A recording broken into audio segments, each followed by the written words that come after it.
Everyone's favorite social network, Twitter, has come under fire by its new neighbors in San Francisco. A little bit of backdrop to this story. A few months ago, the city of San Francisco courted Twitter, told them to come to the city, and they don't have to pay taxes. Everybody cheered, thought it was a good move, except the people of San Francisco. They feel that Twitter's not paying its full share. And they came up, had a demonstration in front of their offices, and told them it's time for this corporate giant to pay its fair share. Anyway, check out this coverage and let the people speak for themselves. I'm worried about myself because the first .com that came to the city increased our rents like 50%.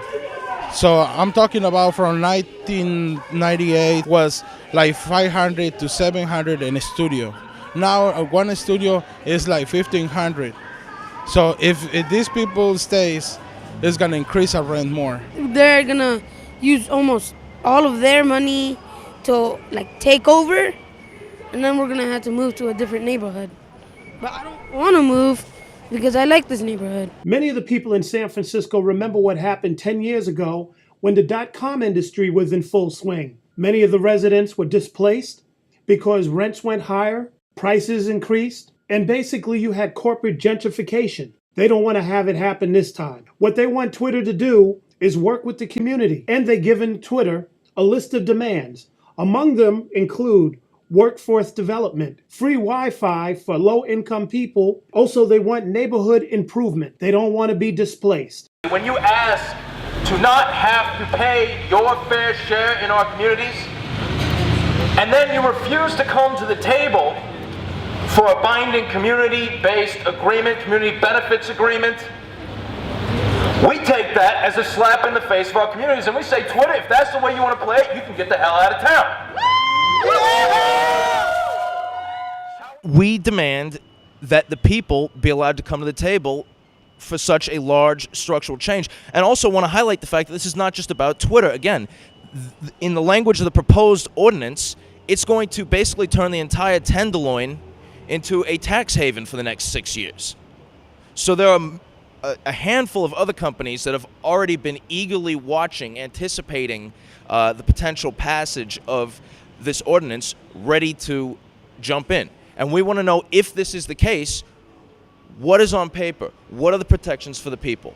What are the benefits for the people? If you don't want to pay taxes, what do you want to give to the people? And not just in fluffy promises, but explicit binding agreements. Because what's really the point of a CBA when the existing community is not here to benefit from it? Therefore, we're asking Twitter to partner with us. They talk about they're socially responsible, and they care about Egypt and other things, but yet there's people here in their neighborhood that's working class, low income, people of color. They too need to have good partnership with corporations like Twitter to ensure that they benefit from all this revitalization, but it doesn't happen in the backs of the residents. I mean, there are families here. There are over 7,000 residents here. And we are constantly in battle with big business, trying to make sure that we maintain this area as a residential area. SOMCAN has worked hard to try to create a youth and family zone.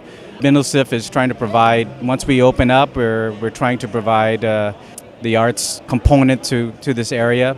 Then you've got also many of the youth organizations, the United Players.